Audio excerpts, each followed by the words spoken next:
Mechanic skipped his Thanksgiving to help a stranded family. The truth about his past left them speechless. Not every hero wears a cape. Sometimes they wear oil-stained overalls and a worn baseball cap. When the Thompson family found themselves stranded on a freezing Thanksgiving night, they never imagined that the humble mechanic who sacrificed his own holiday dinner would turn out to be someone who once brought hope to millions. This is a story about how an act of kindness revealed an extraordinary truth that would change more than just their broken-down car. The bitter November wind whistled through the empty interstate as a dark blue minivan sat motionless on the shoulder, its hazard lights pulsing weakly in the gathering dusk. The temperature had dropped below freezing, and patches of early snow dotted the barren fields, stretching endlessly on either side. No other cars had passed by in what felt like hours, and the distant glow of the nearest town had long since disappeared behind them. The only sound was the hollow whisper of wind against metal and the occasional desperate turning of a key in the ignition, followed by silence. Inside the frozen minivan, the Thompson family huddled together, their breath forming small clouds in the frigid air. Rachel Thompson wrapped her arms tighter around her son Lucas, who had finally fallen asleep despite the cold. In the back seat, 14-year-old Emma sat wrapped in her father's winter coat, occasionally glancing at her phone in the futile hope of finding a signal. David Thompson sat behind the wheel, his knuckles white as he gripped it, trying to hide his growing anxiety from his family. The smell of Rachel's signature pumpkin pie, now growing cold in the trunk, served as a bitter reminder of their ruined plans. They were supposed to be celebrating with David's father, George, who was spending his first Thanksgiving alone since their grandmother's passing 3 months ago. The thought of him sitting at an empty table, wondering where they were, made Rachel's heart ache. She had promised to make it special, to help fill the void left by her mother-in-law's absence. Now, stranded somewhere between Cedar Rapids and Des Moines, that promise felt as hollow as the whistling wind outside. They had left early that morning expecting a smooth, 6-hour drive to George's house in western Iowa. The minivan had been running perfectly fine until about an hour ago when it started making strange noises. David, who knew little about cars beyond changing a tire, had managed to pull over just as the engine died completely. The timing couldn't have been worse. Not only was it Thanksgiving, but they were in what seemed to be a complete dead zone for cell service. Emma shifted in her seat, her voice barely above a whisper. "Dad, what if no one comes? What if we're stuck here all night?" The worry in her voice reflected what they all were thinking, but trying not to say out loud. David turned around, forcing a smile. "Someone will come, sweetie. It's Thanksgiving.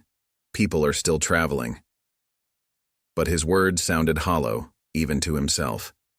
They had seen only 3 cars pass by in the last hour, all speeding past despite their frantic waving. The digital clock on the dashboard read 4:47 p.m., and the sun was already beginning to set. The temperature would drop even further once darkness fell completely. Rachel checked their supplies: 2 bottles of water, some snacks they'd packed for the drive, and a single blanket they kept for emergencies. It wasn't nearly enough if they had to spend the night here. The thought made her shudder, remembering the weather forecast had predicted temperatures dropping into the low 20s overnight. David tried the engine one more time, the starter grinding uselessly. Each attempt seemed weaker than the last, and the battery wouldn't last much longer if he kept trying. The sound woke Lucas, who began to cry softly. "I'm hungry, Mom," he whimpered. "When are we going to get to Grandpa's?" Rachel pulled him closer, fighting back her own tears. "Soon, baby. Soon." The silence that followed was deafening. Each member of the Thompson family was lost in their own thoughts, their dream of a perfect family, Thanksgiving crumbling with each passing minute. Emma had been excited to show her grandfather the photos from her first school play, where she had landed the lead role of Annie. Lucas had practiced telling jokes he found in his new joke book, determined to make his grandfather laugh again. David had important news about a promotion at work that he wanted to share in person, and Rachel had spent days preparing all of George's favorite dishes, determined to keep his late wife's traditions alive. As the daylight continued to fade, the reality of their situation became increasingly clear. They were stranded in the middle of nowhere, on the one day of the year when everything was closed, with no way to call for help. The weather was getting worse, their options were running out, and their hopes of making it to dinner were fading as quickly as the light on the horizon. The sound of distant thunder added to their growing unease, promising more challenges ahead. Little did they know that help was about to arrive in the most unexpected form, and this seemingly ruined Thanksgiving would become a story they would tell for years to come. The constant drone of the wind was suddenly interrupted by the distant rumble of an engine. At first, the Thompsons barely reacted, having already watched too many cars pass them by. But this sound was different. It was slowing down. Through the foggy windows, they could make out the shape of a pickup truck pulling onto the shoulder behind them, its headlights cutting through the growing darkness like a beacon of hope. Emma straightened in her seat, pressing her face against the cold window. "Someone's stopping!" she exclaimed, the first hint of excitement in her voice since their ordeal began. David squinted into the rearview mirror, trying to make out the figure emerging from the truck. The newcomer was silhouetted against the truck's headlights, making it hard to see more than a broad-shouldered outline approaching their vehicle. Rachel instinctively pulled Lucas closer, years of cautionary tales about strangers on dark roads flooding her mind. But as the figure drew nearer, illuminated by their hazard lights, her tension began to ease. The man approaching looked to be in his late 40s, wearing a weathered brown canvas jacket and a Seattle Mariners baseball cap pulled low over his eyes. His hands, raised slightly to appear non-threatening, showed the unmistakable black stains of someone who worked with engines. A gentle knock on the driver's window made them all jump. David rolled it down halfway, letting in a blast of cold air that made Lucas burrow deeper into his mother's embrace. "Having some trouble?" the stranger asked, his voice carrying a warmth that seemed to cut through the frigid evening air. His face, now visible in the dim light, bore the kind lines of someone who smiled often, though there was something in his eyes that hinted at deeper stories untold. "Engine just died on us," David explained, relief evident in his voice. "We've been stuck here for over an hour. No cell service to call for help." He paused, gesturing helplessly at the dashboard. "I'm not much of a car person, to be honest." The stranger nodded, understanding written across his features. "Mind if I take a look?"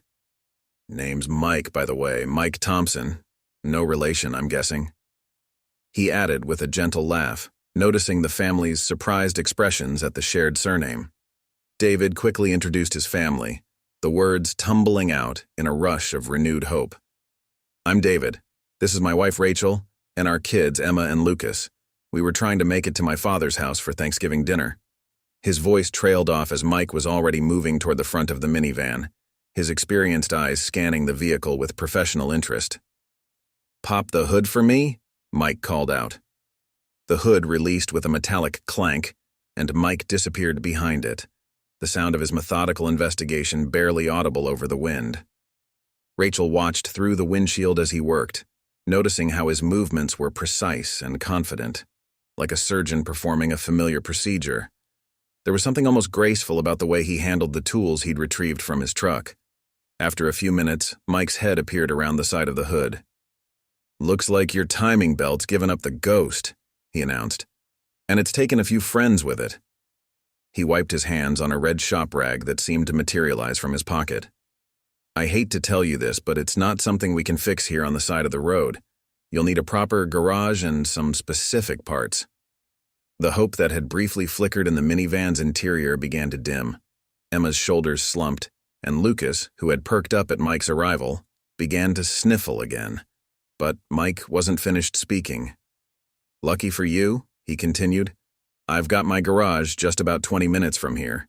If you're willing to trust a stranger on Thanksgiving, I can tow you there and take a proper look." The offer hung in the air like a lifeline. David and Rachel exchanged glances, having one of those silent conversations that only long-married couples can manage. The sun had almost completely set now, and the temperature was still dropping. They could see their breath more clearly with each passing minute, and the weather report had warned of snow later that night. What choice did they really have? But it's Thanksgiving, Rachel protested weakly. Surely you have somewhere to be. Mike's smile remained, but something flickered behind his eyes, so quickly that Rachel thought she might have imagined it. Preparing and narrating this story took us a lot of time, so if you are enjoying it, subscribe to our channel. It means a lot to us. Now back to the story. Sometimes being where you're needed is more important than being where you're expected, he replied, his words carrying a weight that seemed to go beyond their current situation. As Mike prepared the tow cable from his truck, the Thompsons gathered their essential belongings. Rachel insisted on bringing the pumpkin pie. No sense in letting it go to waste, she said, though everyone knew it was more about salvaging something from their planned celebration. The pie's familiar scent filled Mike's truck cab as they all squeezed in, Lucas and Emma in the back seat, while David helped Mike secure the minivan for towing. The warmth of the truck's heater began to thaw their cold, stiffened limbs as they pulled back onto the highway, their disabled vehicle trailing behind them like a fallen soldier being carried from the battlefield. None of them could have guessed that this unexpected detour would lead to a discovery that would leave them questioning everything they thought they knew about chance encounters and holiday miracles. The 20-minute drive passed in a comfortable silence broken only by Lucas's occasional questions about the truck's various gauges and buttons, which Mike answered with grandfatherly patience. As they drove, the empty fields gave way to scattered buildings, and finally, they turned onto a small access road leading to what appeared to be an industrial park. A simple sign reading Thompson's Auto Repair came into view, its letters illuminated by a single floodlight mounted above. The garage itself was a modest single-story building with 3 service bays, its red brick exterior weathered by years of Midwest seasons. Christmas lights hung unlit along the eaves, clearly put up in preparation for the upcoming holiday season, but not yet plugged in. A small office attached to the side displayed a "Closed for Thanksgiving" sign in the window, though warm light spilled out from behind the partially drawn blinds. Mike maneuvered the truck and the towed minivan into position with the expertise of someone who had performed this maneuver countless times before. As he worked to disconnect the tow cable, Rachel noticed something peculiar about the way he moved. A slight favor to his right side, almost imperceptible unless you were looking for it. There was an athlete's grace in his movements, but also the careful consideration of someone who had learned to work around old injuries. "Welcome to my humble establishment," Mike announced, leading them toward the middle service bay. He pulled out a ring of keys, the metallic jingle echoing in the empty lot. The large door rumbled to life as he pressed the opener, revealing a spotlessly clean workspace that seemed to gleam under the fluorescent lights. Tools hung in perfect order on pegboards, and the concrete floor was so clean you could almost eat off it. This wasn't just a garage. It was someone's pride and joy. Emma, who had been quiet for most of the ride, suddenly perked up. "Is that a trophy case?" she asked, pointing to a glass cabinet partially visible through the office window. Mike's hand paused momentarily on the light switch. "Just some old memories," he replied with a casual wave. But there was something in his voice, a slight catch that made David look more closely at their unexpected savior. As Mike guided their minivan into position over the service pit, Rachel took in more details of the garage. Despite being closed for the holiday, there was evidence of recent work. A coffee cup still steaming on a workbench, a laptop open to what looked like a parts catalog, and a half-eaten sandwich wrapped in wax paper. "Were you working today?" she asked, the guilt of interrupting someone's holiday growing stronger. Mike smiled as he began gathering tools. "I like to catch up on paperwork when it's quiet.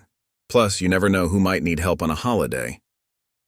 He paused, then added almost to himself, "I learned that lesson a long time ago." There was a story there, hidden behind those words. But before Rachel could ask, Mike had disappeared under the minivan. The sound of tools at work filled the garage as the family settled into the customer waiting area, which was surprisingly comfortable with its plush chairs and a coffee machine that looked more at home in a high-end office than a repair shop. Lucas discovered a box of toys in the corner, well-worn but clean, and Emma found a stack of sports magazines that caught her attention. David wandered over to where Mike was working, watching as experienced hands diagnosed the problem. "You've run this place long?" he asked, trying to make conversation. Mike emerged from under the vehicle, wiping his hands. "About 15 years now," he replied. "Opened it after." He trailed off, then changed direction. "Well, let's just say I needed a change of pace. The timing belt's definitely shot, like I thought. Took the valves with it, too." As Mike explained the extent of the damage, David found his eyes drawn to a framed newspaper clipping partially visible through the office door. Though he couldn't make out the whole headline, the words "dot. Leaves at peak of career" stood out in bold print. Before he could get a better look, Mike had moved to block his view, albeit casually, as he reached for another tool. "It's going to take a few hours to fix," Mike announced, addressing the whole family now. "I have the parts we need in stock, perks of keeping a good inventory, but—" He glanced at his watch, then at the family. "You folks must be hungry. There's a diner about a block away that stays open on Thanksgiving for travelers. Maria, the owner, she makes a mean turkey dinner. Why don't you head over there while I work on this, my treat?" Rachel started to protest, but Mike held up a hand. "Consider it my contribution to your Thanksgiving. Besides," he added with a wink at Lucas, "a growing boy needs his dinner. The diner's called Maria's Place. You can't miss it. Just tell her Mike sent you." There was something in the way he said it. A hint of shared history, perhaps, that suggested this wasn't an unusual arrangement. As the family prepared to leave for the diner, David noticed a small shrine of sorts in the corner of the office. A baseball in a clear case, several photos turned away from view, and what looked like an old jersey folded with careful precision.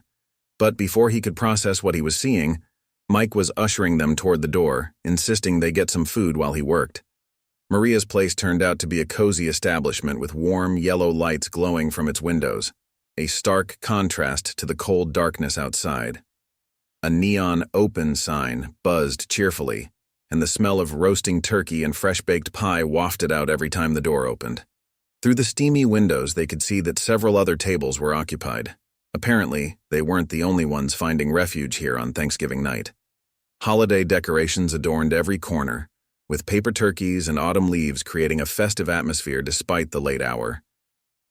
A bell chimed above the door as they entered, and warm air enveloped them like a comfortable blanket. The interior was decorated with a charming mix of vintage baseball memorabilia and traditional diner decor. Several signed jerseys hung in frames along one wall, their signatures faded but still visible. Lucas pointed excitedly at a large photograph near their table. It showed a much younger Mike in what appeared to be a Major League Baseball uniform, his powerful frame frozen mid-pitch. But before they could get a closer look, a woman's voice interrupted their observations. "Welcome to Maria's." The greeting came from a woman in her early 60s, her silver hair pulled back in a neat bun, wearing an apron with turkey designs.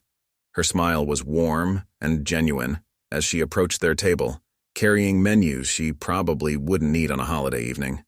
"I'm Maria. What brings you out on this cold Thanksgiving night?" Before they could answer, Rachel spoke up. "Mike sent us from the auto shop?" The effect of those words was immediate and interesting. Maria's eyes lit up with recognition and understanding. "Ah, Mike Thompson sent you?" She glanced out the window toward the garage, her expression softening. "That man. Always working on holidays, always helping others." She shook her head fondly, then seemed to catch herself, quickly changing the subject. "Well, you're in luck. We've got plenty of turkey dinner left, all the trimmings included. Mike's tab, I assume?" As Maria bustled away to get their drinks, Emma's attention was drawn to a display case near the register. Inside was a baseball card protected by a clear case, featuring a younger Mike in mid-pitch, wearing a Seattle Mariners uniform. The card looked valuable, the kind collectors would keep in special conditions. Next to it was a framed newspaper article, its headline partially visible. "Thompson's perfect game leads Mariners to." The yellowing paper suggested this was from at least a decade ago. "Here we go." Maria's return interrupted Emma's investigation, her arms laden with plates of steaming turkey, mashed potatoes, cranberry sauce, and all the traditional fixings. The food looked and smelled amazing, reminding them all how hungry they'd become during their ordeal. The portions were generous, and everything was arranged with obvious care. Clearly, Maria took pride in making sure her holiday diners felt special. As she set down the plates, Rachel couldn't help but ask about the memorabilia. "Oh, that's all from Mike's playing days," Maria replied, then quickly pressed her lips together as if she had said too much. "He was quite something back then, but he prefers not to talk about it much these days. Keeps to himself mostly. Just focuses on helping folks like yourselves." She busied herself arranging their silverware, clearly trying to change the subject, but her eyes kept drifting to the baseball memorabilia on the walls. David, his curiosity piqued, pressed gently. Playing days? Was he a professional baseball player? Maria glanced toward the garage again, visible through the diner's window, its lights still burning bright in the darkness. After a moment's hesitation, she pulled up a chair, her voice lowering slightly. "Mike Thompson wasn't just any baseball player," she began, her eyes taking on a distant look. "He was one of the best pitchers the Mariners ever had. 3-time All-Star, Cy Young Award winner, pitched a perfect game in '09. She paused, noting their stunned expressions. "But that's not even the most remarkable thing about him. At the height of his career, right after signing one of the biggest contracts in baseball history, he walked away from it all. Nobody knew why at first. There were all sorts of rumors and speculations. But the truth." She glanced around, making sure other customers weren't listening. The truth was, he left to take care of his sister's kids after she and her husband died in an accident. Gave up fame, fortune, everything to raise those 3 children. The Thompsons sat in stunned silence, their food momentarily forgotten. Maria continued, her voice filled with admiration. "He moved here because it was their hometown, opened that garage with his savings and raised those kids as his own. They're all grown now, doing well in college. But Mike stayed. Said he found his true calling helping people who need it. Every holiday, without fail, he's there at that garage, keeping it open for stranded travelers like yourselves. He's turned down dozens of offers to coach or work in broadcasting. Says he's exactly where he needs to be." Lucas, who had been quietly eating his mashed potatoes, suddenly spoke up. "Is that why he has all those baseball things in his office?" Maria nodded, a warm smile crossing her face. "Yes, sweetie. Though he keeps most of it packed away. Says the past is the past, and what matters is what you do today." She stood up, straightening her apron. "Now eat up before it gets cold, and save room for pie. Mike always insists that stranded families get the full Thanksgiving experience. He may not be throwing perfect games anymore, but he's still making sure everything is done just right." As Maria walked away to tend to other customers, the Thompson family sat in amazed silence, their perspectives shifting dramatically. The humble mechanic who had given up his holiday to help them was suddenly revealed to be so much more, a former sports star who had sacrificed everything for family and found a new purpose in helping others. The revelation about Mike's past cast their entire evening in a new light. As the family ate their Thanksgiving dinner, they couldn't help but look through the diner's window toward the garage, where they could see Mike's silhouette moving back and forth, working diligently on their vehicle. The man they had initially seen as just a kind mechanic had become something more in their eyes, a living testament to the power of choosing what truly matters in life. Emma, who had been quiet since Maria's story, suddenly remembered something. "Dad, remember that playoff game you told me about? The one where a Mariners pitcher threw a perfect game to clinch the division?" David's eyes widened with recognition. "That was in 2009. That was him?" He shook his head in disbelief, memories of watching that historic game flooding back. "I remember everyone saying he was headed for the Hall of Fame. Then he just disappeared." Rachel watched as Mike's figure moved past the garage windows again. "Can you imagine?" she asked softly. "Walking away from all of that? The fame, the money, everything he'd worked his whole life for?" She paused, thinking about the choices that define a person's character. And now he spends his holidays helping stranded families, instead of enjoying the celebrity life he could have had. The diner's door chimed again as new customers entered, bringing with them a burst of cold air and conversation. Maria greeted them warmly, but the Thompsons noticed how she deliberately steered the newcomers away from the baseball memorabilia, protecting Mike's privacy with the practiced ease of a longtime friend. It was clear that she had become something of a gatekeeper for Mike's story, sharing it only with those who needed to hear it. Lucas, who had been unusually thoughtful for a 9-year-old, spoke up between bites of turkey. "But Mom, isn't it sad? He could have been super famous. Instead, he's just fixing cars." David reached over and ruffled his son's hair. "Sometimes, buddy, the biggest victories in life aren't the ones that make headlines. Remember how scared we were an hour ago, stuck on that highway? Mike might not be winning baseball games anymore, but he's still someone's hero every day." As if to emphasize this point, they watched through the window as another car pulled into the garage's lot, a beat-up sedan with out-of-state plates. Even from the diner, they could see Mike emerge from the garage, wiping his hands on that same red shop rag, ready to help another stranded traveler despite already having their minivan to repair. Maria returned to their table with dessert, thick slices of pumpkin and apple pie topped with generous dollops of whipped cream. "You know," she said, setting down the plates, "Mike could have sold his story 100 times over. Book deals, movie rights, they all came calling at first. But he turned them all down. Said he didn't want to profit from doing what any decent person would do." She pulled up a chair again, her voice taking on a conspiratorial tone. "The real story, the one the newspapers never got, is what he did with his signing bonus before he retired. Set up a foundation for families who've lost parents, helps with education costs, housing, whatever they need. Runs it all quietly through his accountant. Most people around here have no idea." Rachel thought about the immaculate garage, the well-maintained tools, the toys in the waiting area.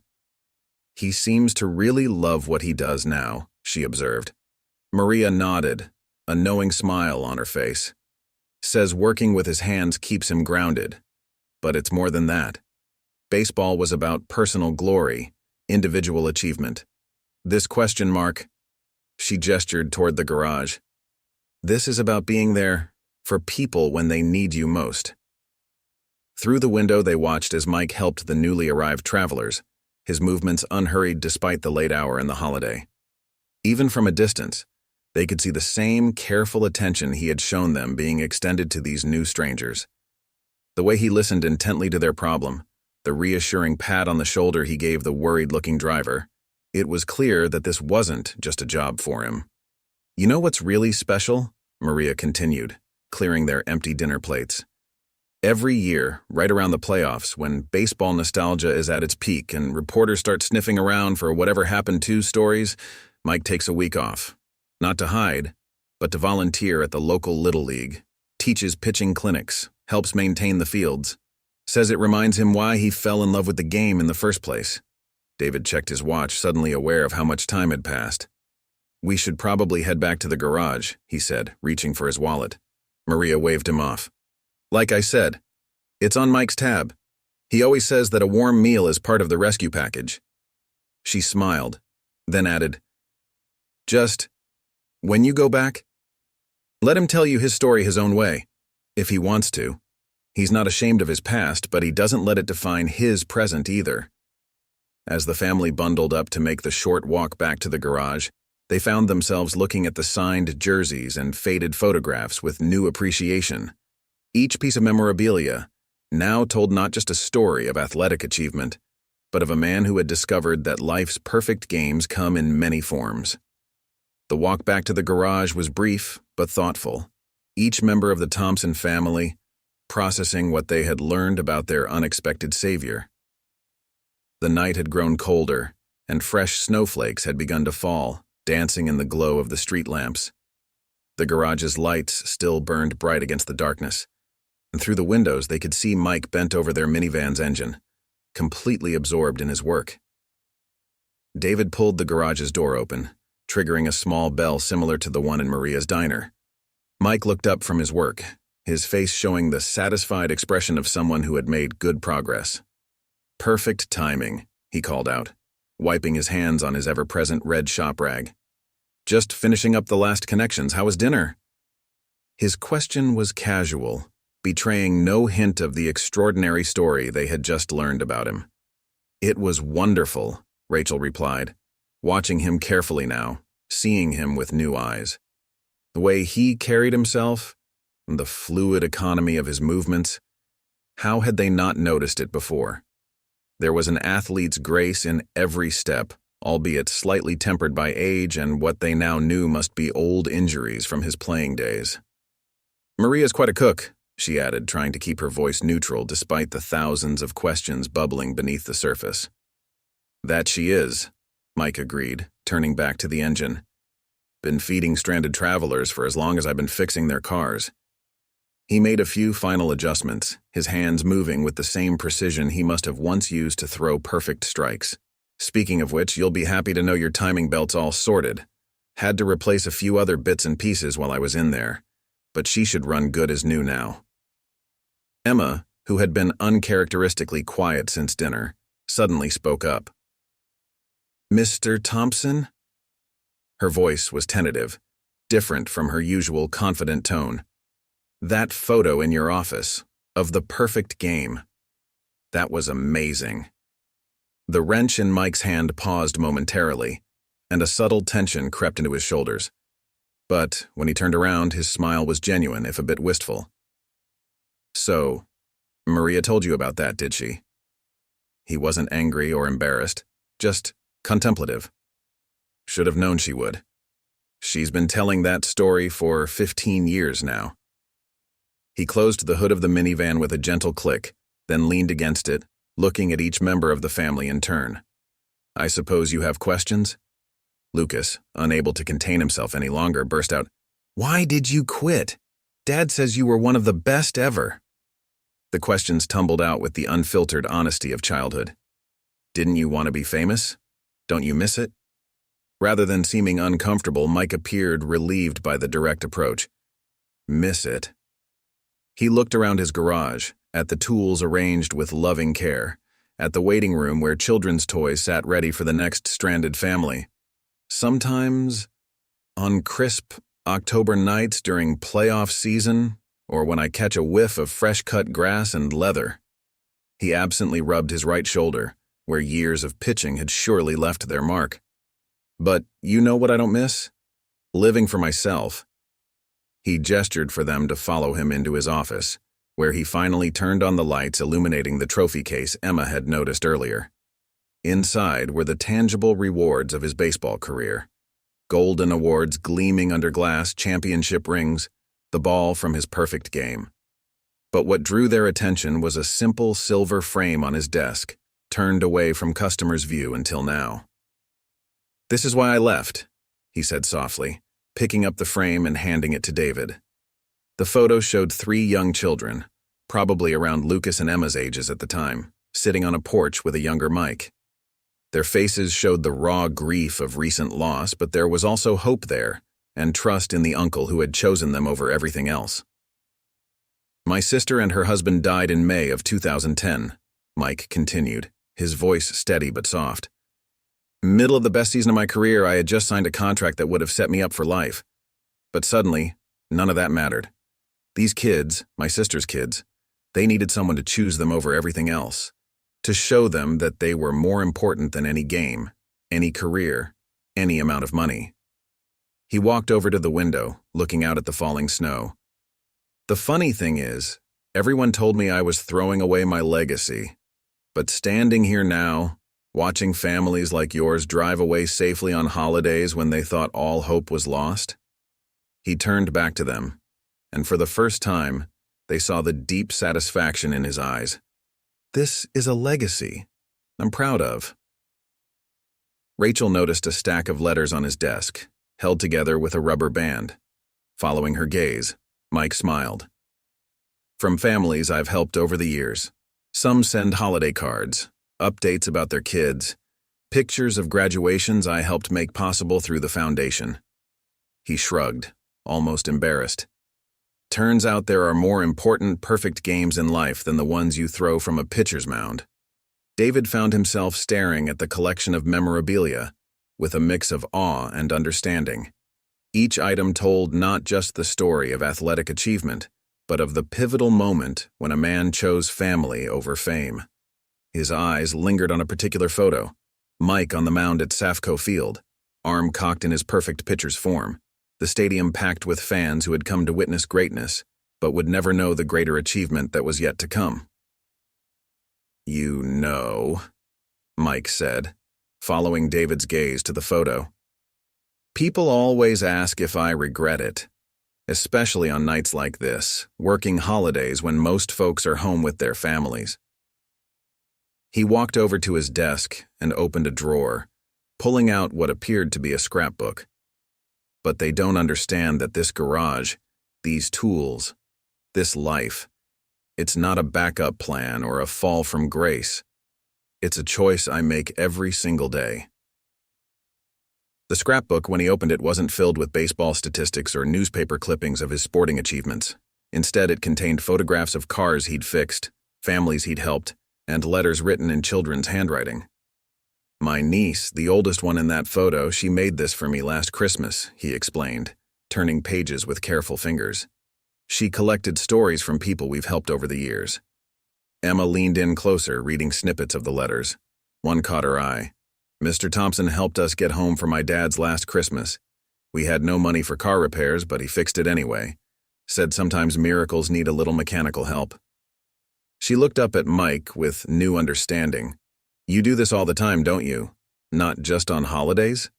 Mike smiled, but there was a hint of something deeper in his expression. "Baseball taught me something important. It's not about the big moments that everyone sees.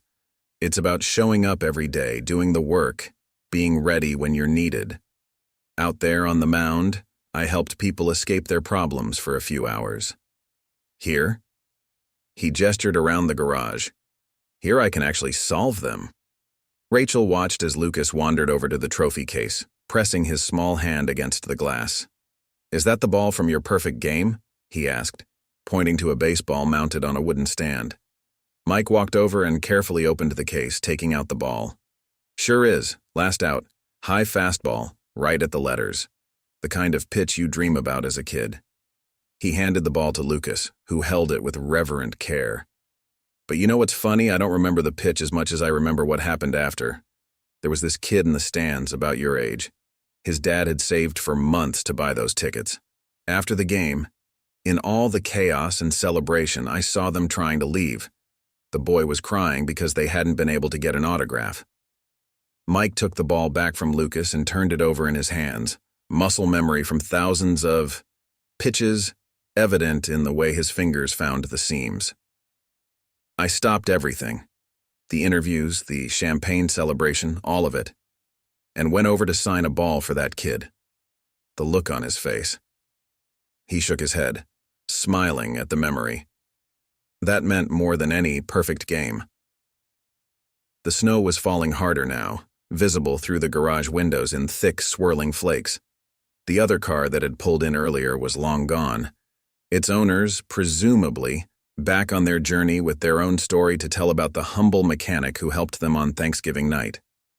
Mike glanced at the weather, then at the clock on the wall. "Your minivan's ready to go," he said, placing the baseball back in its case. "But with this weather..."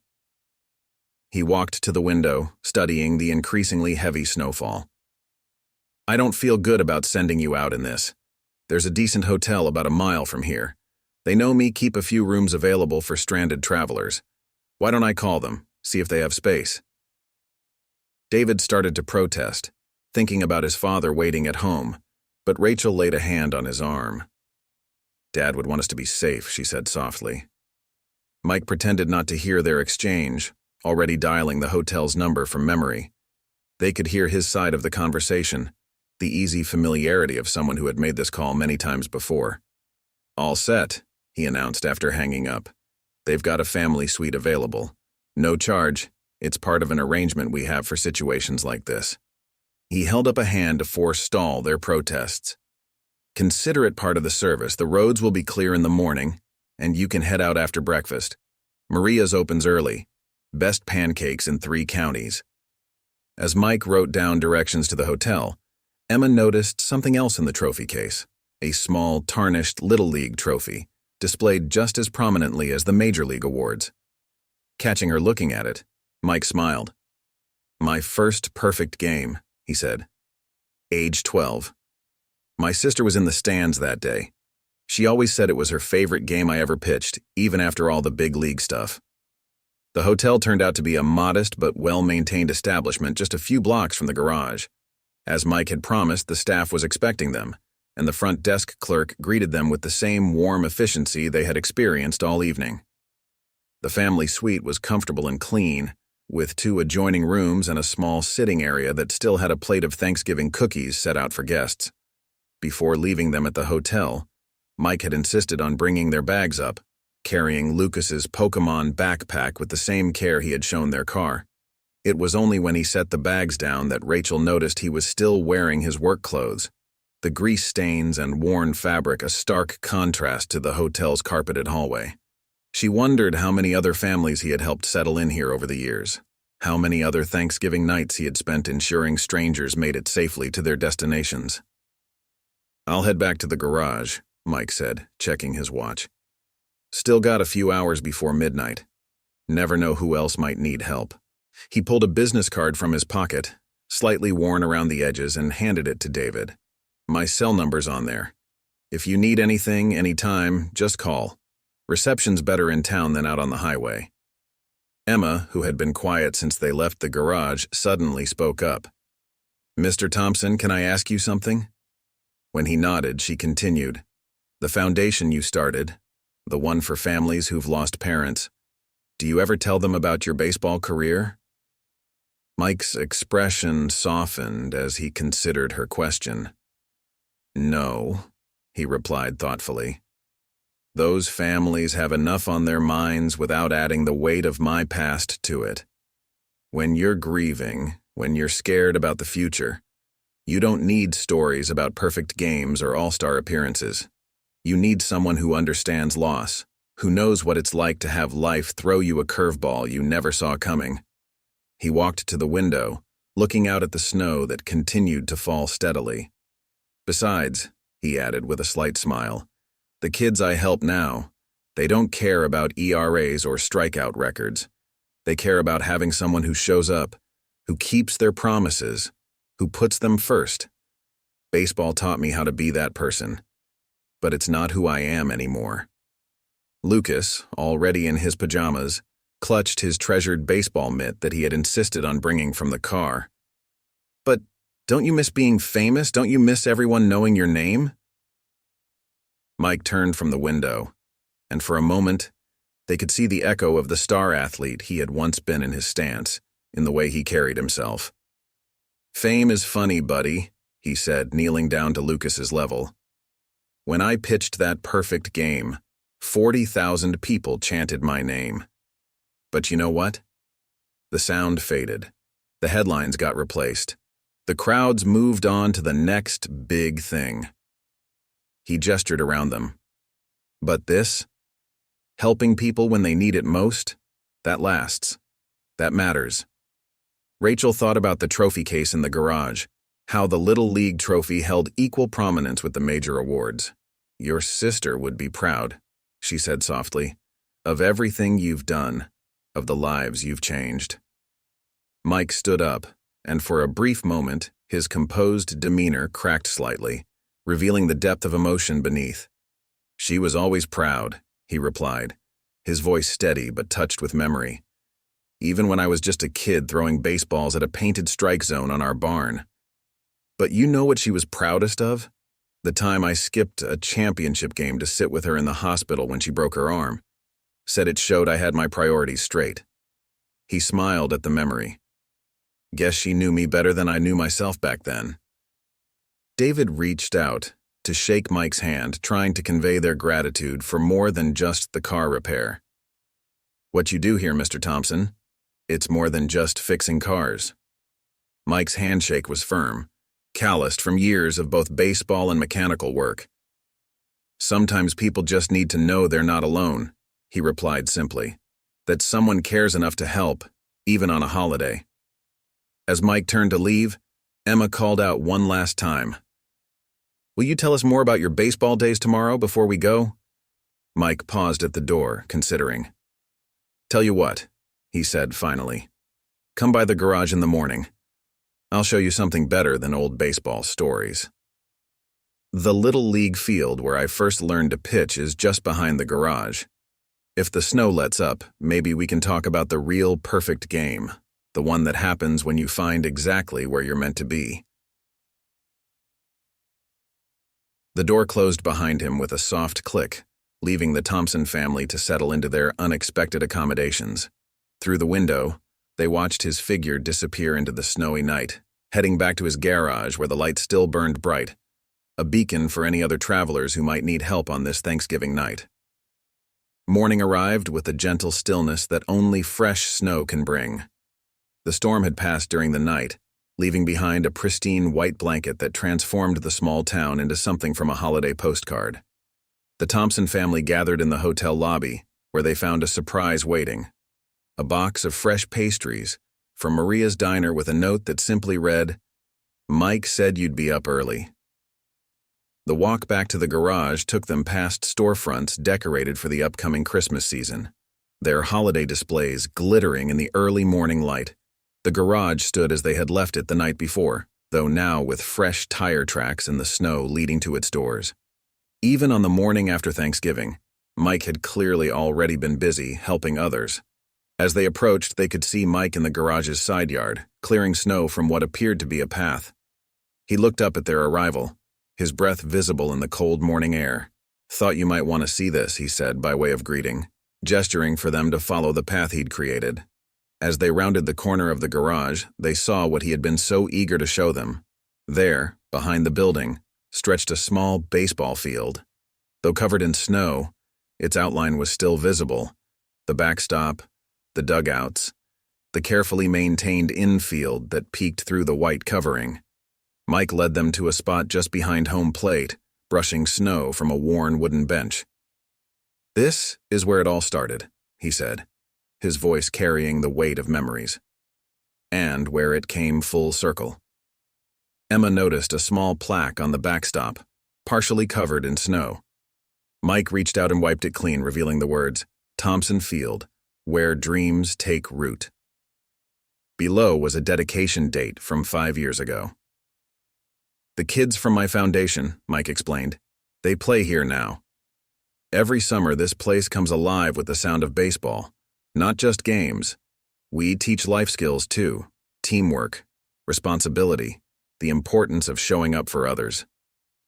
David ran his hand along the freshly painted dugout rail. "You maintain this yourself?" Mike nodded, pointing to various features around the field. "Replaced the backstop last spring. Rebuilt the dugouts the year before. Every improvement is another chance to teach the kids about taking pride in their work, about creating something that lasts." Rachel noticed a collection of photos mounted inside the home dugout, protected from the weather by clear plastic covers. They showed teams of children, all wearing uniforms with Thompson's Auto across the chest, broad smiles on their faces. In each photo, Mike stood in the background, not drawing attention to himself but clearly present, watching over his extended family of players. "Last summer," Mike said, pointing to a recent photo, "we had a girl join the league. Lost her parents in a car accident just like my niece and nephews. First day here, she wouldn't even pick up a ball, too scared of failing, of being different." His face softened at the memory. By season's end, she was pitching. Not the fastest throws, not the most accurate, but every pitch was thrown with heart. That's worth more than any perfect game I ever threw. Lucas, bundled up against the cold, had been examining the pitcher's mound with professional interest. "Did you really learn to pitch here?" he asked.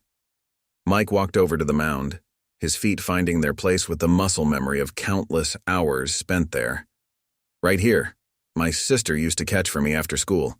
She couldn't afford proper catching gear, so she wore my dad's old football pads." He laughed at the memory. "Said she felt like a gladiator." The field was different then, more dirt than grass, backstop held together with baling wire. But it was perfect to us. Mike reached down and scooped up a handful of snow from the mound. Every kid who plays here now, they're told the same thing. It's not about becoming a major league player. It's about becoming someone who makes a difference, whatever path they choose. Emma walked to home plate, positioning herself as if to bat. "Do you ever show them your perfect game?" she asked. Mike shook his head. "That game's in the past. But sometimes, on quiet evenings after practice, I tell them about their perfect games. The time Tommy helped his teammate with homework instead of playing video games, or when Sarah stood up to bullies picking on a younger kid. Those are the achievements we celebrate here." The morning sun had risen higher, making the snow-covered field sparkle. Mike checked his watch. A simple digital timepiece, not the luxury brand he could surely afford. "Your car's ready whenever you want to head out," he said. "Road should be clear by now." But before they could respond, the sound of an approaching vehicle made them all turn. Another car was pulling into the garage's lot, steam rising from its hood. Mike's expression shifted subtly, from reminiscing former athlete to focused mechanic in an instant. "Duty calls?" he said with a smile. "Feel free to look around here as long as you'd like. There's hot chocolate in the garage waiting room."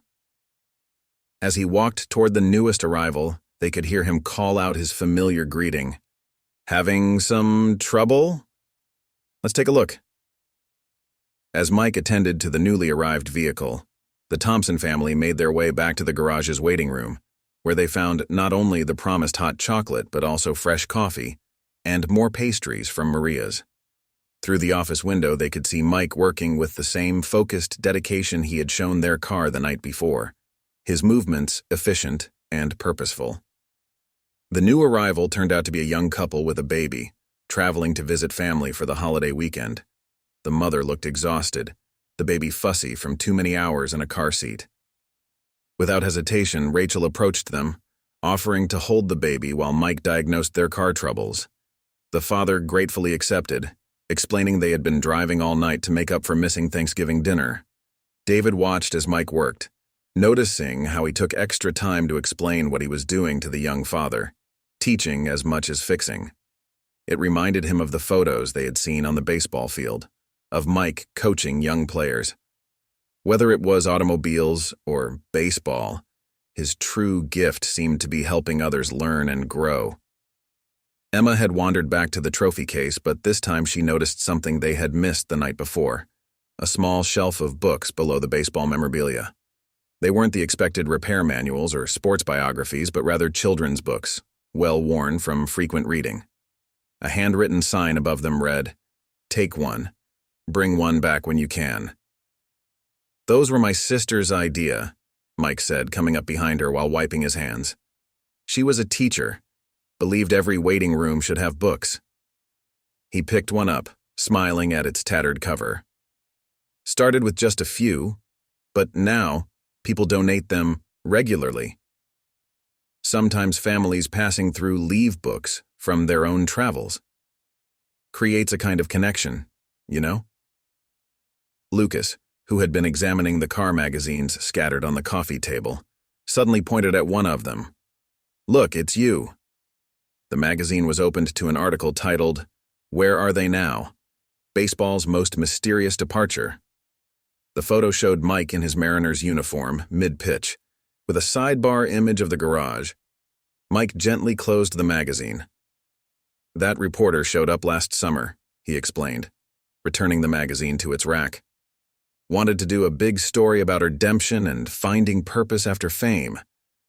Missed the point entirely." He glanced out at the young couple, now both watching anxiously as he worked on their car. This isn't about redemption. It's about choosing what matters most. Rachel, still holding the now sleeping baby, noticed a collection of children's drawings pinned to the bulletin board behind the desk. Each one showed the garage, or cars, or sometimes baseball scenes, all signed by different children. "From the kids in the summer league," Mike explained. "They like to hang out here after practice sometimes, say it's their clubhouse." The young couple's car turned out to need only a minor repair, and within an hour, they were ready to continue their journey. As Mike refused payment, consider it a holiday gift, the mother hugged Rachel, thanking her for the brief respite she had provided. Another connection made. Another small kindness passed along. As the couple drove away, Mike turned to the Thompsons. "Your car's been ready since dawn. I took it for a test drive while you were sleeping, just to be sure everything's perfect." He pulled their keys from his pocket, but hesitated before handing them over. "Before you go, though, there's something I want to show you." He led them to a corner of the garage they hadn't noticed before, where a large corkboard covered most of the wall. It was filled with photos, cards, and letters. Hundreds of them, each telling its own story of lives touched by Mike's quiet generosity.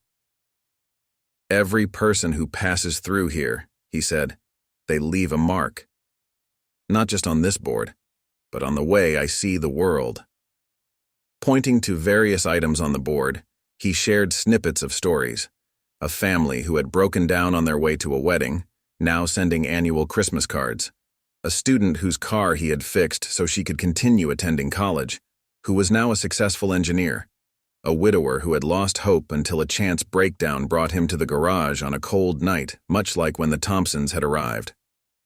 "Baseball taught me about perfect moments," Mike said, studying the board with obvious affection. 9 innings, 27 outs, everything going exactly right. But life? He gestured around the garage, at the waiting room full of books, at the field outside, where dreams took root, at the board covered with memories. Life's perfect moments don't come from flawless execution. They come from being there when you're needed most. David checked his phone, knowing they should start their journey soon. His father would be worried, though they had managed to get a call through to him the night before from the hotel. But looking at Mike, at this place he had created, at the lives he had touched, he understood that some moments deserved to be savored. As the Thompsons prepared for their departure, Mike busied himself with final checks of their minivan. His movements were practiced and thorough, each inspection performed with the same attention to detail that had once made him one of baseball's elite pitchers. The morning sun now streamed through the garage windows, casting long shadows across the concrete floor and illuminating the dust motes that danced in the air. Rachel had stepped outside to call David's father again, updating him on their imminent departure. Through the garage window, they could see her gesturing animatedly, likely sharing the incredible story of their unexpected Thanksgiving adventure. Emma and Lucas stood by their packed bags, both stealing glances at the baseball memorabilia they would soon leave behind. "You know," Mike said, closing the minivan's hood with a gentle click, "I've been thinking about something." He walked over to his office and returned with a small box. "I usually save these for the kids in our summer program, but..." He opened the box to reveal several baseball cards, his own rookie card, professionally graded and preserved. "I'd like you to have these." Lucas's eyes widened as Mike handed him one of the cards. "Really? But aren't these worth a lot?" Mike smiled, ruffling the boy's hair. "Some things are worth more when they're shared." He gave another card to Emma, who studied the younger version of Mike captured on the cardboard, his stance confident and powerful on the pitcher's mound. Mike continued, leaning against the workbench, "Is that they only tell part of the story. They show the statistics, the achievements, the moments of glory. But they can't capture the most important things." He gestured around the garage. "They can't show the friendships formed, the lives changed, the moments when someone needed help and found it." Maria appeared at the garage door, carrying a box of fresh muffins for their journey. "Couldn't let you leave without proper road trip supplies," she announced, setting the box on the counter. The smell of warm cinnamon filled the air, mixing with the familiar garage scents of oil and metal. She exchanged a knowing look with Mike, the kind that spoke of years of shared purposes and understood missions. "You know," Maria said, arranging the muffins carefully, "in all the years I've known Mike, I've never once heard him brag about his baseball career. But I've lost count of how many times I've seen him work through the night to help a stranded family, or spend his own money to fix someone's car when they couldn't afford it. She paused, wiping her hands on her apron. That's the real perfect game, isn't it, Mike? Mike nodded, a slight flush coloring his weathered features. The funny thing is, he said, when I was playing baseball, everything was about the individual achievement. Perfect games, strikeout records, ERA titles. It was all about personal glory. But here? He picked up a wrench, turning it over in his hands. Here, success means helping someone else succeed. It means being part of something bigger than yourself. David, who had been loading their bags into the minivan, noticed a small group of children gathering outside the garage, their breath visible in the cold morning air. Mike saw them too and smiled. The Saturday morning crew, he explained. They come by to help clean tools, organize parts, learn about cars. Most of them are from families the foundation helps. The children waved excitedly when they saw Mike, their faces lighting up with genuine affection. One of them held a baseball glove, obviously hoping the morning's lessons might extend beyond automotive maintenance. Mike waved back, then turned to the Thompsons. Life has a funny way of showing us where we're needed most, he said. Sometimes it takes a broken-down car on a cold night to help us find our true purpose. Rachel returned from her phone call, her cheeks pink from the cold. Dad sends his thanks, she told Mike. He said he's never been so grateful for a car breakdown. She watched as the children outside began sweeping the garage's entrance, taking pride in their contribution to this place that had become so much more than just an auto repair shop. Mike reached into his pocket and pulled out a business card, different from the one he'd given them the night before. This one was for the foundation, simple and understated like everything else about him. If you ever meet someone who needs help, he said, handing it to David, someone who's lost their way or just needs to believe in possibilities again. Well, we're always here. The morning had grown warmer, melting some of the snow from the previous night.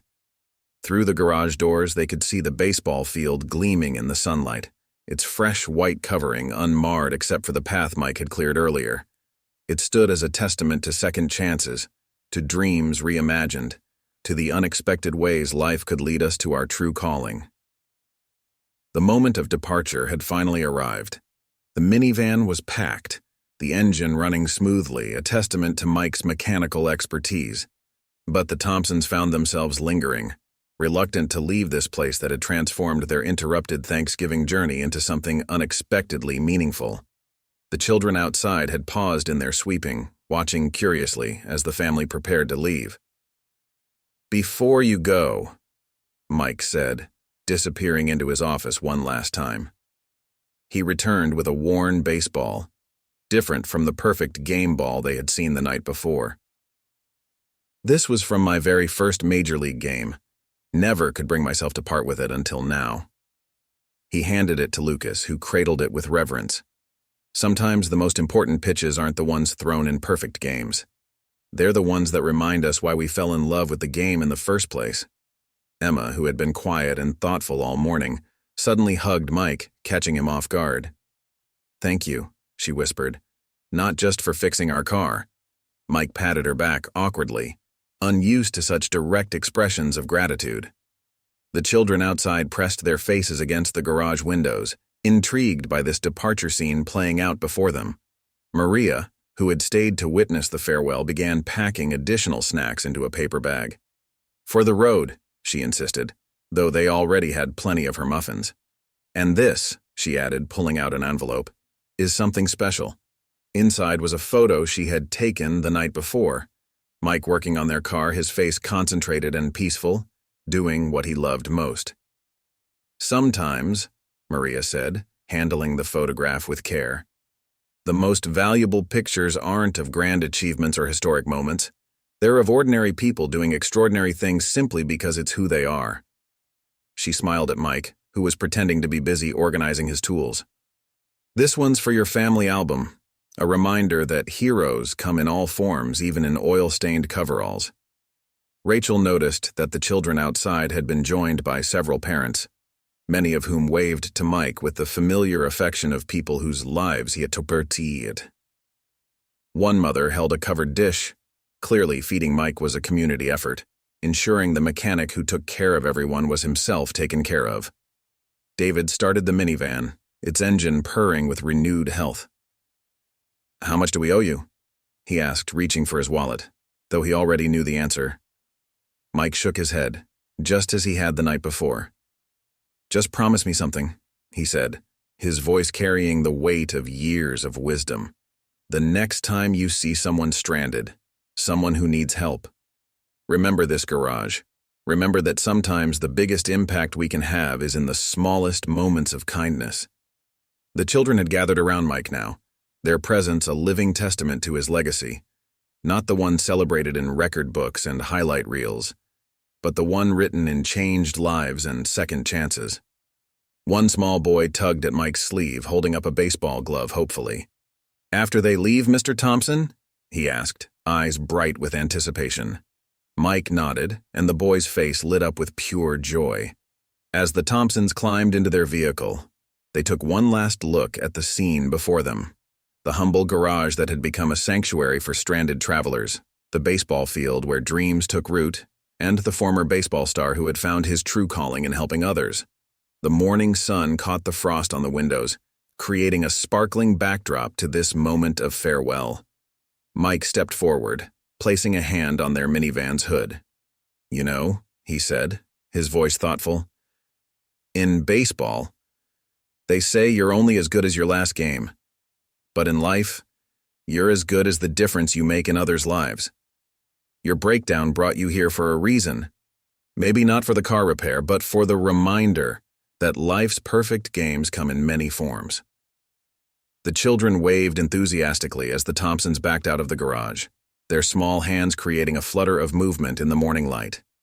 Through the rearview mirror, they could see Mike returning to his young apprentices, already beginning the day's lessons, not just about cars or baseball, but about the kind of person one could choose to be. As they pulled onto the main road, the garage growing smaller in their mirrors, Lucas clutched his gifted baseball while Emma studied the rookie card that told only part of Mike Thompson's story. The real story, they now knew, wasn't about a baseball player who had given up fame. It was about a man who had found something far more valuable, the chance to be someone's miracle on an ordinary day. The drive to Grandpa George's house took on a different quality now, filled with contemplative silence, punctuated by conversations about their extraordinary Thanksgiving experience. The morning sun illuminated the snow-covered landscape, creating a pristine canvas that seemed to reflect the purity of the lessons they had learned at Mike's garage. The minivan ran perfectly, each smooth mile a reminder of the skilled hands that had restored it. Rachel kept glancing at the photo Maria had given them, studying the details she hadn't noticed in the moment. The way Mike's hands held the tools with the same precision he must have once gripped a baseball, the contentment evident in his expression as he worked. The image captured something essential about the man who had chosen to redefine his definition of success. "You know," David said, breaking a comfortable silence, "I've been thinking about what Mike said about perfect games." He adjusted the rearview mirror, catching glimpses of his children in the back seat. All those years playing baseball, striving for perfection on the mound, and he found it in a small-town garage instead. Kind of makes you wonder about our own definitions of success. Emma was scrolling through her phone, which now had full service. "Dad, look at this," she said, holding up the screen. She had found an old sports article about Mike's perfect game, complete with statistics and accolades. It says he was on track to break multiple records. The contract he walked away from was worth millions. She paused, looking at the rookie card Mike had given her. But none of those articles mentioned the kids he helped, or the families he saved on holidays. Lucas, still holding his gifted baseball, had been unusually quiet. "Mom," he finally said, "remember when I said I wanted to be famous? I think I want to be like Mr. Thompson instead. Not the baseball part, but the helping people part." Rachel reached back to squeeze his knee, noting how a chance encounter had already begun reshaping her son's perspectives. The countryside rolled past their windows, small towns and farms appearing and disappearing like scenes from a movie. In each community they passed, they found themselves looking for the local garages, wondering if there were other Mike Thompsons out there, people who had found their calling in helping strangers, making quiet differences that would never make headlines. David's phone buzzed with a text from his father. "Dad says he's got the turkey warming up again, and the whole family's gathered to hear our story." He chuckled. "Though I'm not sure they'll believe it." A former MLB star turned small-town mechanic spending his Thanksgiving helping stranded families? Sounds like something from a movie. Rachel pulled out the business card for Mike's foundation, running her thumb over the embossed letters. "We should do something," she said, thoughtfully. "Not just for Mike, but for what he represents. Maybe we could volunteer at the foundation, or help spread the word about the work he's doing." The others nodded in agreement, already thinking of ways they could pay forward the kindness they had received. Emma had been typing on her phone, a look of concentration on her face. "I'm writing everything down," she explained. "Every detail about last night and this morning. For my English class, we're supposed to write about someone who inspires us. I want to tell Mike's story, not just about his baseball career, but about how sometimes the biggest dreams aren't about personal glory at all." The miles continued to pass, but the Thompson family's thoughts remained with the humble garage and its remarkable owner. They thought about the children who would gather there today, learning about both cars and character from a man who had discovered that life's most meaningful victories often happen far from the spotlight. "We should come back," Lucas suggested, carefully placing his baseball in his backpack. "In the summer, when the baseball field is green. Maybe we could watch a game, see the kids Mr. Thompson teaches." The idea took hold, each family member already imagining a return to this place that had become more than just a waypoint in their journey. As they finally approached their original destination, the stress of their interrupted Thanksgiving had been replaced by something more valuable, a shared experience that had changed them all in subtle but significant ways. Their breakdown had led to a breakthrough, a reminder that sometimes life's most important lessons come disguised as inconveniences. David looked at his family, Rachel studying the foundation's card, Emma writing their story, Lucas protecting his precious baseball, and realized that their traditional Thanksgiving had been transformed into something far more meaningful. They had witnessed firsthand how one person's choice to redefine success could create ripples of positive change, touching lives in ways that no sporting achievement could match. The arrival at Grandpa George's house felt like entering another world. The driveway was clear of snow, and holiday decorations adorned the front porch, twinkling merrily in the late morning sun. As they pulled up, the front door burst open, and George rushed out to greet them, his face a mixture of relief and excitement. Behind him, other family members crowded the doorway, drawn by the commotion of their long-awaited arrival. "You're not going to believe what happened to us, Dad," David began, but George was already ushering them inside, where the warmth and smell of reheated Thanksgiving dinner enveloped them. The living room was filled with relatives who had stayed overnight, all eager to hear the story of the family's unexpected adventure. Rachel's pumpkin pie, rescued from their breakdown, was placed among the other desserts as a symbol of their journey. Emma pulled out her phone, showing everyone the photo Maria had taken of Mike working on their car.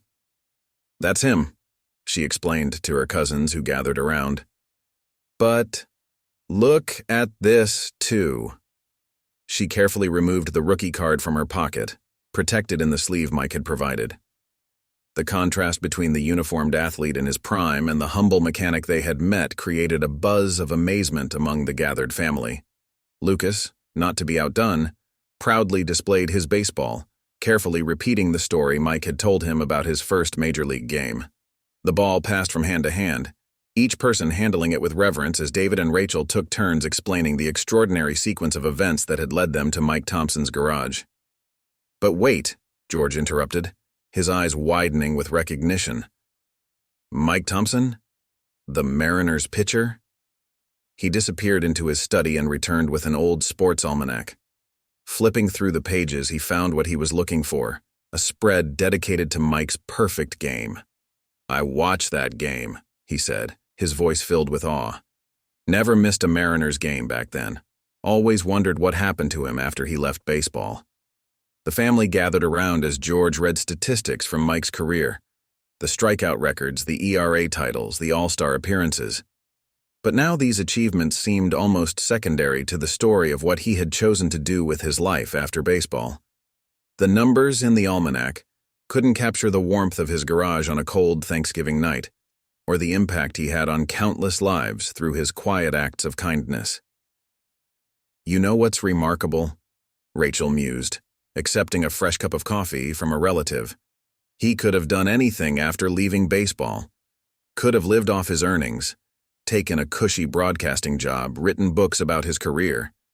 Instead, he chose to spend his life helping strangers in a small-town garage."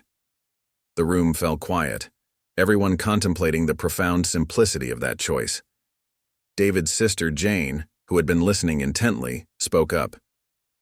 "It reminds me of that quote about success not being about how much you have, but how much you give."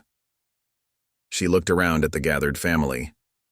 Here we all are, celebrating Thanksgiving a day late, and somehow it feels more meaningful because of what you all experienced. The afternoon unfolded with the usual holiday traditions: plates of reheated turkey and stuffing, family photos, stories shared across generations. But underlying it all was a new perspective, a deeper appreciation for the unexpected detours that life sometimes takes. Emma worked on her essay between bites of pie, determined to capture every detail of their encounter with the baseball star turned mechanic. Lucas had arranged his new treasures, the baseball and a few family photos, into a careful display on the coffee table.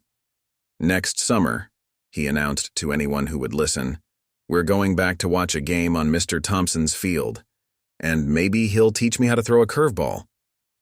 The adults exchanged knowing smiles, recognizing that the boy had found a new kind of hero to look up to. As evening approached, Rachel stepped onto the front porch for a moment of quiet reflection. The snow had begun falling again, soft flakes drifting down in the gathering dusk. She thought about Mike, probably still at his garage, perhaps helping another stranded family find their way home. The Foundation's business card felt warm in her pocket, a reminder of promises made and possibilities ahead.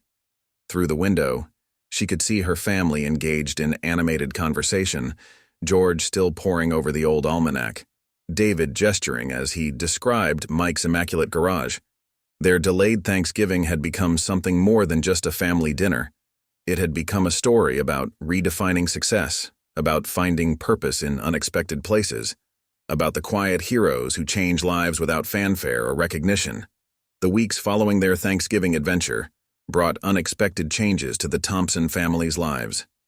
The story of Mike Thompson, the baseball star who found his true calling in a small-town garage, had affected each of them in profound and lasting ways. Their encounter with him had sparked conversations and inspired actions that rippled outward, touching others just as Mike's kindness had touched them. Emma's essay about Mike won first place in her school's writing competition.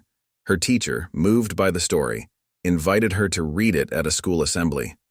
As she stood at the podium, describing the mechanic who had given up fame to help others, she noticed many of her classmates putting down their phones, genuinely engaged in this tale of choosing purpose over prosperity.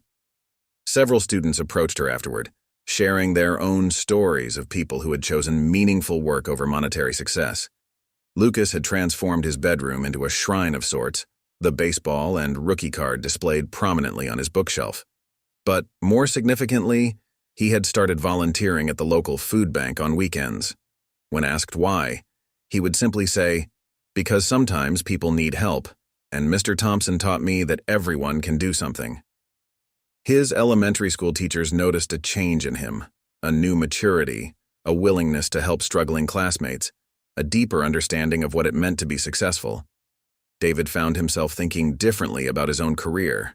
The promotion he had been so eager to share with his father at Thanksgiving suddenly seemed less important than the impact he could have on others. He began mentoring junior employees at his firm, focusing less on climbing the corporate ladder and more on helping others succeed. During lunch breaks, he would often share Mike's story, using it to illustrate that true success isn't measured by titles or salary, but by the lives you touch. Rachel had taken action in her own way. Using the foundation's business card, she had contacted Mike's organization and begun organizing a local chapter in their hometown. She discovered that there were many families in need of support, and just as many people willing to help once they knew how. The foundation's principles, inspired by Mike's example, became a blueprint for community action. The memory of that Thanksgiving night remained vivid in their minds. They often found themselves thinking about Mike's garage, imagining him still there, helping other stranded travelers, teaching young apprentices, maintaining that snow-covered baseball field.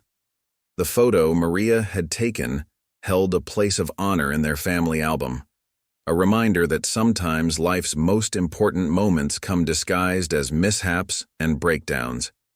They kept in touch with Maria's diner through occasional phone calls, getting updates about Mike and his continuing work. They learned that he had expanded the summer baseball program, adding workshops on auto mechanics for interested teens. The garage had become a sort of community center, where young people could learn practical skills alongside life lessons about the importance of helping others. Word of Mike's story spread through their community. David had been asked to speak at a local business association meeting, where he shared the tale of the MLB star who had found greater fulfillment in fixing cars and helping strangers than in all his sporting achievements. The story resonated particularly with successful professionals who'd begun questioning their own definitions of achievement. The family made plans to return to Mike's town in the summer, as Lucas had suggested. They marked the dates on their calendar, the week of the Youth Baseball League's opening game. Emma had already started working on a presentation about Mike's foundation for her school's community service club, hoping to establish a partnership between the two communities. George, inspired by his family's experience, had gone through his old baseball memorabilia and donated several valuable pieces to Mike's foundation for fundraising purposes. He included a handwritten note expressing his gratitude for not just helping his family on that cold Thanksgiving night, but for showing them a different way to measure a life's worth. The impact of their chance encounter continued to evolve in unexpected ways. Friends and family who heard their story began looking differently at their own communities, seeking out opportunities to help others. The simple act of a former baseball star choosing to spend his Thanksgiving helping stranded travelers had become a catalyst for broader change.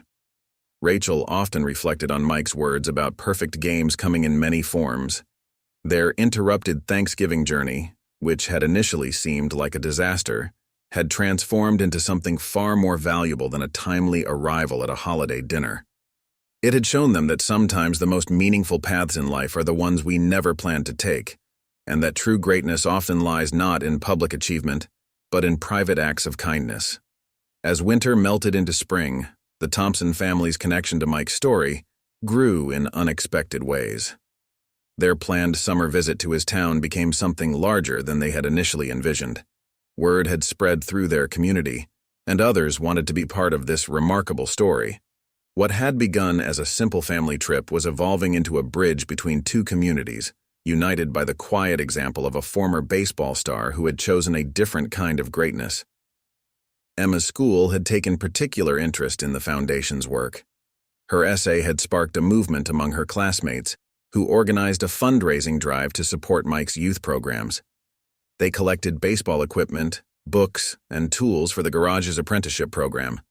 The school principal, moved by the students' enthusiasm, arranged for a bus to transport interested students to Mike's town for the Summer League's opening day. Lucas had thrown himself into learning everything he could about baseball, but not for the reasons he might have before meeting Mike. Instead of dreaming about fame and fortune, he focused on understanding the game's ability to teach life lessons. He started a notebook filled with Mike's rules, wisdom he had gleaned from their brief encounter, mixed with things he had learned from Maria's stories and their ongoing connection to the foundation. David found himself incorporating Mike's philosophy into his business presentations. Success isn't always where you expect to find it, he would tell his colleagues, sharing the story of the mechanic who had transformed a simple garage into a beacon of hope. His company had even adopted some of the foundation's principles, establishing a mentorship program inspired by Mike's example. Rachel's work with the local chapter of the foundation had blossomed. She discovered that many people were eager to help once they understood the impact they could have.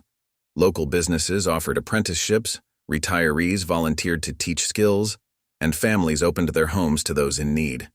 The spirit of Mike's Garage, where everyone was welcome and help was freely given, had taken root in their own community. The photo Maria had taken that Thanksgiving night had been reproduced countless times, appearing in school presentations, community newsletters, and even a small feature in the local newspaper. Each time it was shared, the story of Mike Thompson reached new audiences, inspiring conversations about purpose, success, and the choices that define a life. Spring brought news from Maria's diner. Mike had expanded the garage's waiting room, adding a small library and study space for the young people who gathered there. The baseball field behind the garage was being prepared for the summer season, its surface carefully tended by Mike and his young apprentices. The foundation had grown, but maintained its grassroots approach, focusing on individual connections and personal impact rather than institutional growth. The Thompsons received occasional updates about families Mike had helped since their encounter. Each story echoed their own experience, unexpected breakdowns leading to transformative encounters. A college student trying to get home for spring break, a young couple rushing to a wedding, an elderly man making one last trip to his hometown. Each had found more than just mechanical assistance at Mike's Garage. As their summer visit approached, the Thompsons began receiving messages from people in both communities. Some wanted to share their own stories of help received or given. Others sought to contribute to the foundation's work. And many simply wanted to express how the story of the baseball star-turned-mechanic had changed their perspective on what matters in life. Lucas had started a countdown calendar to their visit, marking off days with baseball stickers. He practiced pitching in the backyard, not with dreams of MLB stardom but hoping to help younger kids at Mike's summer camp. Emma worked on a documentary project, collecting interviews with people whose lives had been touched by Mike's example, either directly or through the ripple effects of his choices. The impact of their Thanksgiving encounter continued to surprise them. What had seemed like a simple act of kindness, a mechanic helping a stranded family on a holiday night, had become a catalyst for broader change. Mike's choice to find fulfillment in helping others rather than pursuing personal acclaim had struck a chord in an era often focused on individual achievement and public recognition. One evening, as the family sat together looking at summer league schedules and planning their visit, Rachel found the business card Mike had given them that night. Though slightly worn now, it still carried the weight of promise, not just of help available, but of the possibility that anyone could choose to make a difference in their own way, in their own community. The foundation's influence had begun to attract attention from larger organizations interested in replicating its success. But true to Mike's philosophy, the focus remained local and personal. Each new chapter was encouraged to maintain the intimate, hands-on approach that made Mike's Garage so special. It wasn't about creating a large institution. It was about fostering connections and building community, one person at a time. Their local newspaper had run a series of articles about everyday heroes inspired by Mike's example. A retired teacher who started a free tutoring program, a chef who opened his restaurant kitchen to teach job skills to struggling youth, a contractor who recruited and trained workers from disadvantaged backgrounds. Each credited the story of Mike Thompson as their inspiration to find their own way of making a difference. As spring progressed, the anticipation for their summer visit grew stronger. The Thompson family had learned that what happened in that garage on Thanksgiving night wasn't just about a broken-down car or a former baseball star. It was about the power of choosing purpose over recognition, of finding fulfillment in helping others, and of understanding that life's perfect games often come in forms we least expect. The day of their return to Mike's town arrived with perfect summer weather. The Thompson family, along with 2 busloads of students and community members from their hometown, made the journey back to the place where their Thanksgiving breakdown had led to such unexpected discoveries. The garage looked different in the summer sunlight. Flowers bloomed in simple boxes beneath the windows, and the newly expanded waiting room buzzed with activity. Mike was there to greet them, still wearing his characteristic work clothes and baseball cap, though today they were clean and free of grease stains. His face lit up with genuine pleasure at seeing the Thompsons again, and he seemed somehow unsurprised by the small convoy of visitors they had brought with them. Maria stood beside him, beaming with pride as she watched the two communities come together. The baseball field behind the garage had been transformed from its snow-covered winter state. The infield dirt glowed a rich red under the summer sun, and the grass had been cut in perfect patterns. Bleachers had been added along both baselines, and a small scoreboard, donated by a local business, stood in right field. Children in uniforms bearing the Thompson's auto logo warmed up on the field, their excitement palpable. Lucas couldn't contain himself, running to show Mike how he'd been practicing his pitching. Mike listened patiently to the boy's enthusiastic explanation of everything he'd learned about baseball since Thanksgiving, then guided him through some gentle adjustments to his form. The other children gathered around, drawn by Mike's natural teaching ability and the evident joy he took in sharing his knowledge. Emma had brought her documentary project, which had grown into a sophisticated presentation about the ripple effects of kindness and the different ways people define success. Mike watched it in his office during a quiet moment, his eyes growing misty at the stories of lives changed by his example. "Never thought fixing cars could lead to all this," he said softly, gesturing at the gathered crowd outside. The day had been planned as a celebration of community and connection. The Summer League's opening ceremony would feature a game between teams from both towns, but the real focus was on the relationships being built. Rachel's local chapter of the foundation had connected with Mike's organization, creating a network of support that transcended geographic boundaries. David found himself in deep conversation with Mike about the nature of success and fulfillment. "You know," Mike confided, "sometimes people ask if I miss the roar of the crowd, the thrill of competition. But watching these kids grow, helping families get back on their road, that's a different kind of perfect game. Every day brings new opportunities to make a difference." Maria had outdone herself with the refreshments, setting up tables laden with food for all the visitors. The diner's walls now featured photographs from both communities, stories of help given and received, of lives touched and changed. The baseball memorabilia remained, but it had become just one chapter in a larger story of transformation and purpose. The garage itself had evolved while maintaining its essential character. The waiting room library had grown, and a small computer area had been added for students to do homework after school. Yet the tools still hung in perfect order, and the floor still gleamed with the same immaculate care they had noticed that Thanksgiving night. Mike's high standards hadn't changed. They had simply expanded to encompass more ways of helping others. As the opening ceremony began, Mike stood on the pitcher's mound, not to throw out the first pitch as many had expected, but to introduce a young girl from his youth program. She had lost her parents the previous year and found solace in both baseball and the community at the garage. Her pitch sailed straight and true, a testament to Mike's teaching and her own determination to move forward. The game that followed was less about competition than celebration. Players from both towns mixed freely, sharing positions and encouragement. Mike moved through the crowd, greeting people warmly, always deflecting praise toward others who had helped make the foundation's work possible. His humility remained as genuine as it had been when the Thompsons first met him. Rachel watched it all from the bleachers, thinking about how their catastrophic Thanksgiving breakdown had led to this moment. The foundation's business card was still in her wallet, though she no longer needed it to remember the lessons learned that night. The real legacy of Mike Thompson wasn't in his perfect game or his charitable foundation, but in the countless small acts of kindness he inspired others to perform.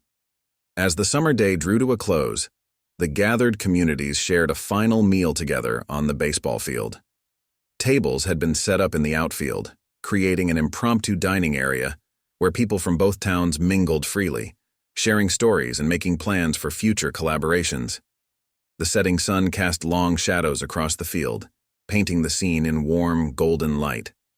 Mike stood off to the side, watching the festivities with quiet satisfaction.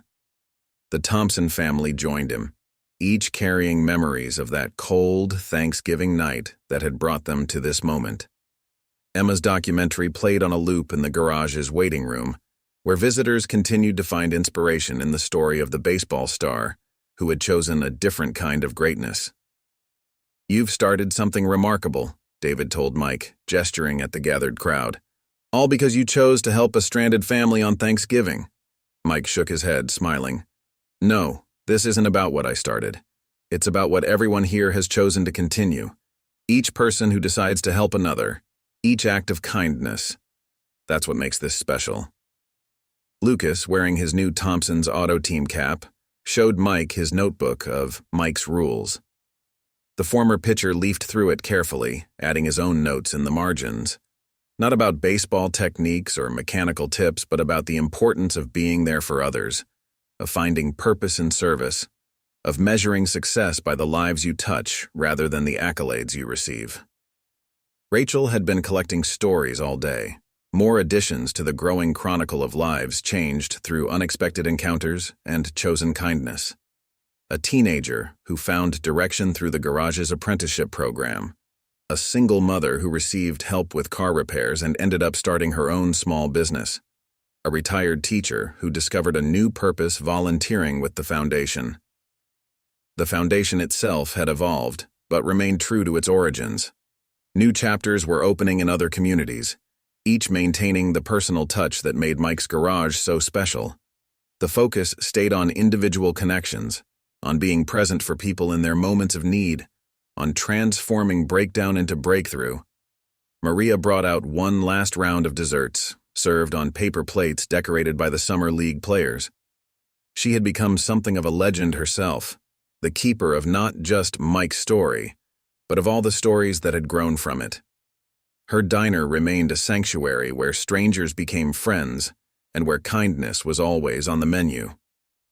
As darkness fell, someone switched on the field lights, illuminating the baseball diamond like a stage.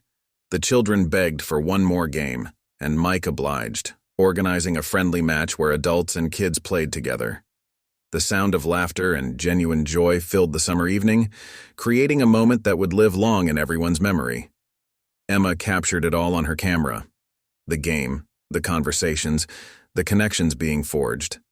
But most importantly, she captured the expression on Mike's face as he watched from the sidelines. It was the look of someone who had found exactly where he was meant to be, doing exactly what he was meant to do. The Thompsons knew their interrupted Thanksgiving journey had led them to something far more valuable than a timely arrival at a holiday dinner. It had shown them that sometimes life's greatest gifts come disguised as misfortunes, that success can be redefined in countless ways, and that one person's choice to help others can create ripples that touch countless lives. As the evening wound down and people began to leave, Mike returned to his garage, turning on the lights just as he had that Thanksgiving night. Tomorrow would bring new travelers, new challenges, new opportunities to help. The baseball field would continue to nurture dreams, the foundation would continue to support those in need, and the legacy of kindness would continue to grow. The perfect game, they had all learned, wasn't about flawless innings or unbeaten records. It was about showing up when it added, about choosing purpose over praise, about understanding that every day brings new chances to make a difference in someone's life. Mike Thompson had walked away from baseball fame to find this truth, and in doing so, had helped countless others find their own ways to create perfect games of lasting impact. Up next, you've got two more standout stories right on your screen. If this one hit the mark, you won't want to pass these up. Just click and check them out.